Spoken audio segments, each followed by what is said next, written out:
Fortune hunting is a unique game that is great for playing as a whole class. It can be played in small groups, but checking of the answer gets a little bit difficult with small groups.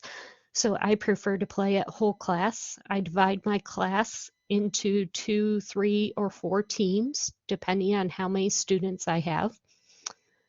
And it begins with a title slide and a direction slide so that you can get all of the information, including scoring. Then each slide consists of a fortune zone, an alphabet bank, the lines representing all of the letters in a quote, the number of the quote you are on, which is important for checking the answer, and a button to take you to the next puzzle. One thing that is a little bit unique is that students can click anywhere on the slide and it will go nowhere. The only things that students can click and have something happen are the fortune covers, the alphabet letters, and the next puzzle button.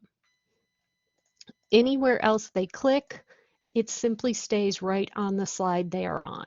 This helps so that when students accidentally click on the wrong spot, they are not ruining their gameplay.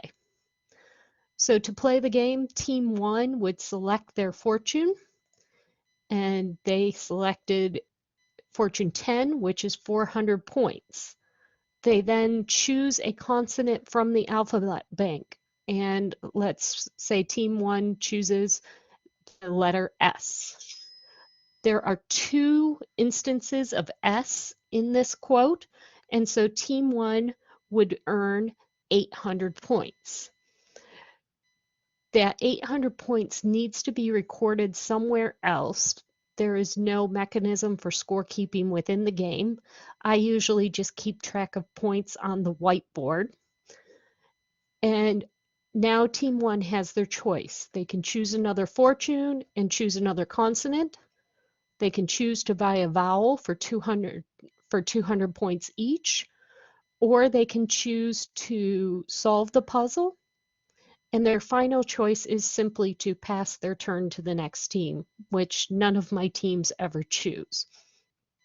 So let's say Team 1 chooses to choose another fortune, and they choose fortune 4, which is negative 200 points. So 200 points are subtracted from Team 1's score, and their team's turn is over. Team 2 then has the opportunity to select a fortune of their own. Let's say they choose fortune 5, which is lose a turn, and it automatically ends their turn. There are a total of 4 different negative fortunes, 2 lose a turns and 2 negative 200s. What fortune is behind which cover changes with every slide.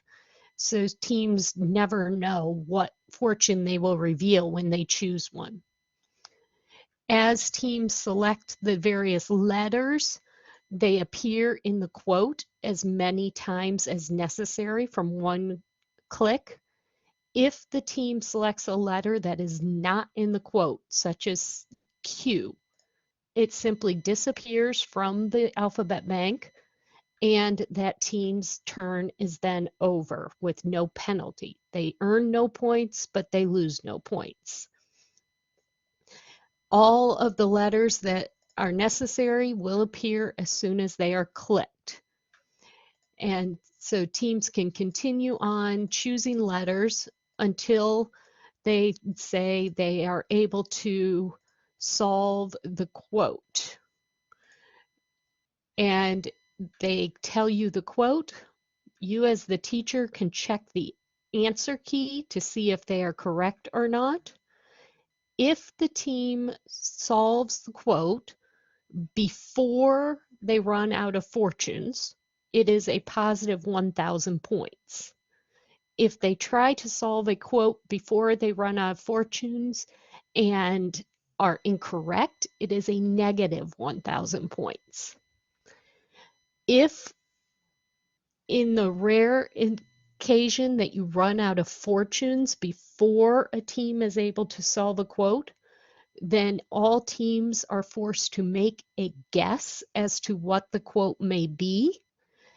And the first correct answer earns 500 points. Each incorrect answer earns negative 250 points. As I said, the answer key is here. It is the last slide of the presentation. You will want to print that out ahead of time so that you as the teacher have the answer key to check when the students make their guesses.